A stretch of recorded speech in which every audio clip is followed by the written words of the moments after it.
लग रहा था जो बीजेपी नारा दे रही थी 400 पार और 370, वो सारा उसका वो जो है उसकी फूंक निकल गई। नौजवान सोचता है कि अगर मुझे नौकरी देगा तो वो इंडिया ब्लॉक देगा, अगर महंगाई कम करेगा तो वो इंडिया ब्लॉक करेगा। बीजेपी सिर्फ हिंदू मुस्लिम को लड़ाने में लगी हुई है।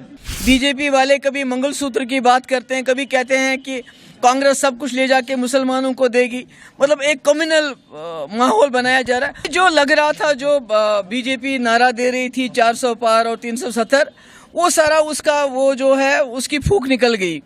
क्योंकि आपने देखा जिस तरह से बीजेपी वाले कभी मंगलसूत्र की बात करते हैं, कभी कहते हैं कि कांग्रेस सब कुछ ले जाके मुसलमानों को देगी, मतलब एक कम्युनल माहौल बनाया जा रहा है। उससे लगता है कि एनडीए को, बीजेपी को पता चल चुका है कि जो इंडिया ब्लॉक है वो दिन ब दिन पेशरफ्त कर रहा है और जो रिजल्ट आने वाले होंगे वो इंडिया ब्लॉक के हक में होंगे, वो सबको हैरान करने वाले होंगे। क्योंकि नौजवान सोचता है कि अगर मुझे नौकरी देगा तो वो इंडिया ब्लॉक देगा, अगर महंगाई कम करेगा तो वो इंडिया ब्लॉक करेगा। बीजेपी सिर्फ हिंदू मुस्लिम को लड़ाने में लगी हुई है। तो जम्मू कश्मीर को खुली जेल बनाया गया है। अभी भी आपने सुना कि अनंतनाग से, बिजबेहरा से, पुलवामा से, शोपियान से नौजवानों को गिरफ्तार किया जा रहा है।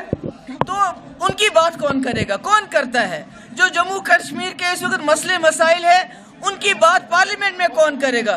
तो ये बात लोगों को धीरे धीरे समझ आ रही है और उनको लगता है पीडीपी ने पिछले 5 साल लगातार जम्मू कश्मीर के मुश्किलात की बात की है और आने वाले वक्त में भी अगर कोई जमात, क्योंकि नेशनल कॉन्फ्रेंस के 3 मेंबर पार्लियामेंट थे पिछले 5 साल, मुझे बताइए कहाँ उनकी कब उन्होंने बात की?